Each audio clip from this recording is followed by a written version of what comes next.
It's been long anticipated for well over 2 weeks now, but the latest episode of Dragon Ball Super has now been officially released. Welcome, Dragon Ball fans, to my review of Dragon Ball Super Episode 35, entitled Turn Anger into Power, Vegeta's all-out battle. The battle between Frost and Vegeta has finally happened. Lots to talk about in this episode. In my opinion, a very exciting time to be watching Dragon Ball, especially with this Universal Tournament nearing its end. Vegeta stepping up against, the cheating space pirate known as Frost, who indeed got what was coming towards him in the end. And I will say the build for this, by the end of this arc, I believe at least, this will have a huge payout in my opinion. And so for those who dislike this arc thus far, for those who feel as if this arc is going by way too fast and it's meaningless, I say it'll pay out in the end. So I would like to know down below your overall thoughts on the pacing of Dragon Ball Super thus far. But now let's talk some episode 35, shall we? Vegeta finally steps up. Vegeta fights in the Universal God of Destruction Tournament for the very first time. After watching Goku and Piccolo fail against Frost, it is now Vegeta who steps up against them. And I will say, judging by the end result, this fight ended quicker than anyone else would imagine. For those of you out there that predicted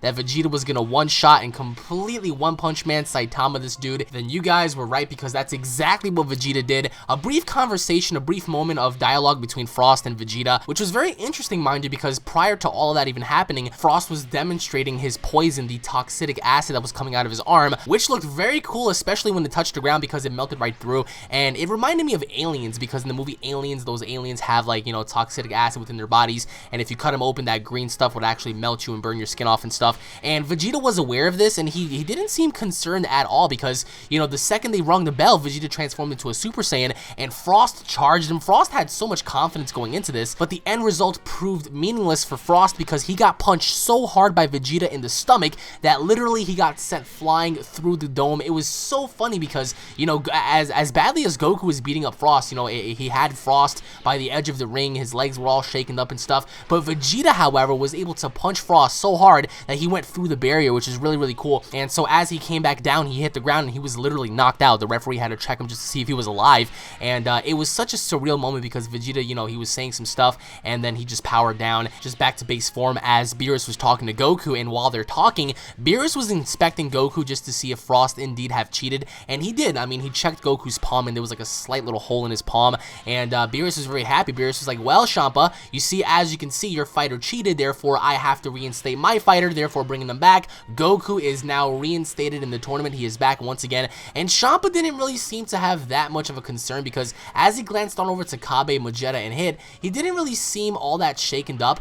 He kind of agreed to it. He was like, whatever, I mean, I have confidence in my guys. But then Goku was like, alright, cool, thank you for letting me back. I want to go on ahead and fight last, thanks. And Beerus was like, no, you're gonna fight after Vegeta but before Monaka. And Goku was like, why? Why are you having so much faith into this one person? We haven't even, seen what he was capable of. I mean, let's just at least see what he's capable of. And Beerus insisted that he fights after Vegeta, so therefore giving us a hint that indeed Vegeta will lose sometime either with Kabe or against Hit. But even leading to that, Whis actually made a very interesting comment asking Beerus if he was going to reveal the identity of who Monaka truly is, and that got him shaken up. And I was so excited by that, because he just did not want anyone to know who Monaka is. And I am very curious as to who this character is, because Beerus seems to have his back, day in and day out. No matter what happens, no matter who stands up against him, the God of Destruction has his back. And that says a lot about the character, because you really have to be either on par with a god, or at least close in strength,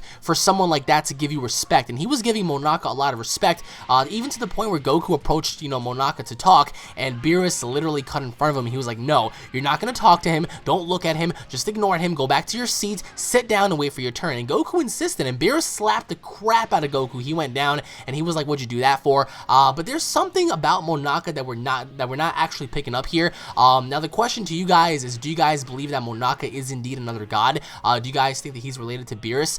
Do you guys think that he's one of Beerus's relatives, friends? Do you think he is an outside source from a different universe or a different galaxy? Comment down below and let me know, because again, it's very mysterious as to why Beerus is so overprotective, for anyone else to find out who Monaka truly is and what he's truly capable of, which leaves me to believe that towards the end it will be Monaka versus Hit. But going back to Hit now, so ever since Vegeta knocked out Frost, during the whole scuffle of the announcer, announcing the next fight, we see Frost, he's outside of the dome, he's just had enough, and he discovered this cubicle that we used to bring everybody to the tournament, and he found a batch, a giant pile of treasure and gold and money, and of course he wanted to take that, use the cube to fly away and go back to his universe and stuff. And obviously obviously he had an agenda, a very greedy agenda. He was like a little weasel the way he operated, but needless to say, as he was about to do so, we saw someone approach Frost, and indeed that was Hit. And so for the very first time, we actually heard Hit speak, and he actually took action against Frost, because as Frost was gazing upon Hit, he looked absolutely terrified. I mean, Frost, the person that was taunting even the Super Saiyans, was absolutely in the mercy of someone like Hit. I mean, the second he glanced at him, he was just so fearful. I mean, there wasn't any signs of rebellion. There wasn't any signs of him trying to fight back. It was just pure and utter fear, and Frost feared Hit. And in the meantime, Hit used like these crystal shards. I mean, I don't know what he conjured up, but he used somewhat of an attack to attack Frost from the inside, because all of a sudden we saw like these giant massive holes emerge from Frost's body, and Frost was screaming in pain. He was screaming in torture, which leads me to believe that, you know, Hit does have abilities that could mess with your insides, that can mess with your mind and stuff. So who knows what this character is capable of. I am very, very excited, and I still stand by what I said about Hit being the absolute strongest and being a very difficult person to get through, because as we saw with Frost, he was able to knock Frost out and drag him back to the arena. So that was the power of Hit, and actually, in fact, he is a mercenary. He is a hired gun. He is a hitman in a way, and he does what people says for either money or whatever the case may be.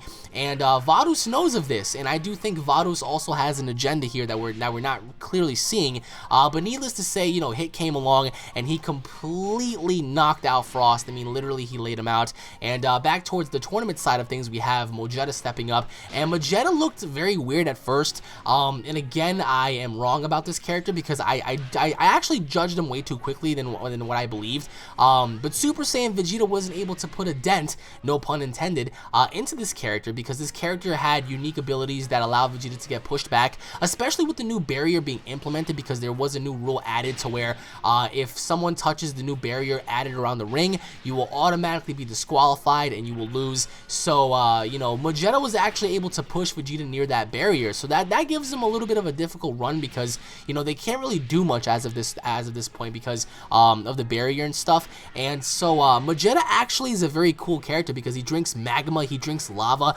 You know, he's just consistently made out of metal and magma.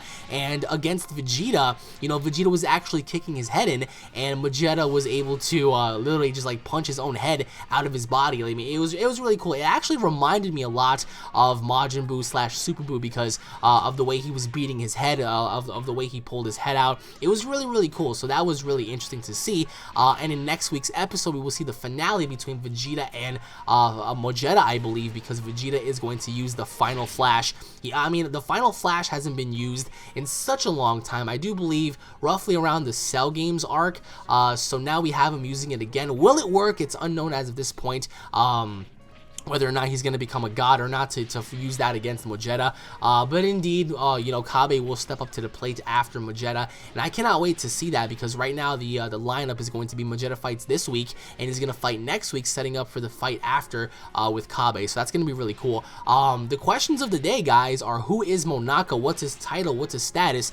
And the second question is going to be who is Hit, and how strong is this guy? Because he literally didn't even have to raise a finger to knock Frost out. I mean, he was able to like penetrate him. He was, you know, creating all these holes in his body. It was really, really intense, because, you know, he literally didn't have to do anything to put Frost down, and that's scary. That's such a scary thought to have, because for someone like Hit to, you know, not even raise a finger and do damage is crazy. So comment down below on your overall thoughts on this, because in next week's episode, we get to see the struggle between, you know, Magetta's magma beams against, you know, Vegeta's ki beams, and we're gonna get to see the Final Flash, and then hopefully we're gonna get more of an explanation as to what happened between Frost and Hit. But needless to say, I mean, he just looked absolutely scared of Hit when he saw him. He was petrified. And again, over on Team Universe's 7 side, we get to see talks about Monaka and stuff. And Whis looks like he wants to reveal his identity, but Beerus is like, nope, nope, nope, don't do it, don't you dare. So comment down below and let me know, guys. Once again, I hope you guys enjoyed the episode. The animation was crisp. It was really, really good. Such a crisp, you know, show and tell in this episode, because everything looks so good. good.